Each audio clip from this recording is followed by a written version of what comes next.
Hello लोगोफोर बरायबाय बड जबिन4 अफिशियेल YouTube चेनेलाव आसा खालामो नोंथांमोना गासैबो मोजां दङ। हाई कोर्ट रिजाल्ट होबाय बे जाबाय पोस्टआ Gr.3 LDA पोस्टमोन आरो भेकेन्सिया दंमोन 237 स्किल टेस्ट थासिगोन। दा बेयाव रोल नम्बरा सोर सोरना दङ नोंथांमोना नायबाय जानांगौ। बेनिफ्राय डिस्ट्रिक्ट वाइसआव नोंथांमोनखौहाय स्किल टेस्ट लागोन।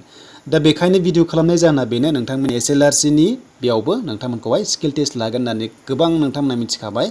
दा माबादि लानाय जायो माबादि ओंखारो आं बेखौसो नोंथांमोननि भिडिअ खालामदों जाहाथे नोंथांमोना आइडिया मोनखायो एडभान्स। दा गोबाव खालामा जों थांगोन अफिशियेल साइटआव बेनिफ्राय जोङो रिजाल्ट शीटखौ नायगोन आरो बिथांमोना माबोरै लागोन बेनि सायाव जोङो बेयाव नायगोन। दा लोगोफोर जायफ्रा चेनेलाव गोदानै फैदों साबस्क्राइब खालामना लानो हागोन। बेनो जाबाय बड जबिन4 अफिशियेल यूट्यूब चेनेलाव।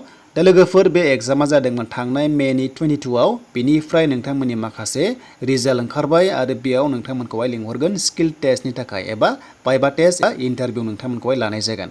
दा खोथाया जाबाय नोंथांमोननि बेवहाय दङ बे जाबाय भाइभा आरो लोगोसे इन्टारभिउ। दा नोंथांमोननि पार्सनेल इन्टारभिउखौहाय लानाय जासिगोन आरो बेयाव पास जानाय लोगो लोगो नोंथांमोना बे PI एबा पार्सनेल इन्टारभिउआव नोंथांमोना पास जानाय लोगो लोगोनो साफा साफा LDA पोस्टआव मोननाय जासिगोन एबा साख्रिखौ मोननाय जासिगोन।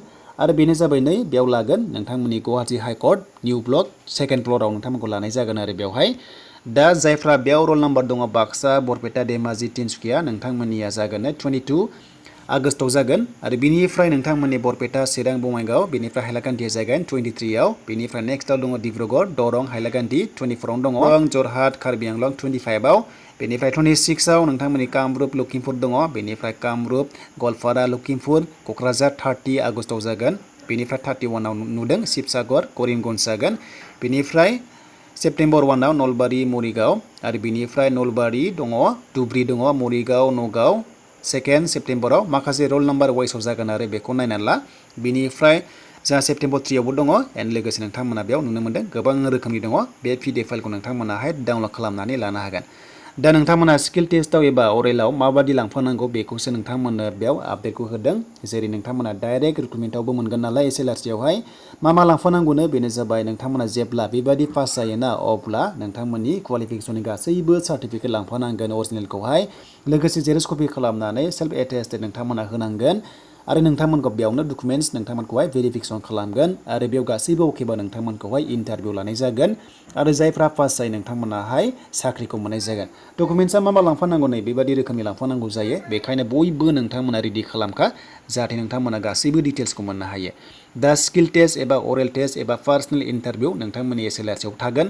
जायफ्रा बेयाव रोल नम्बर दङ बे जाबाय गुवाहाटी हाई कोर्टनिमोन। दा नोंथांमोना मोनदोंब्ला नोंथांमोनाहाय नायदो।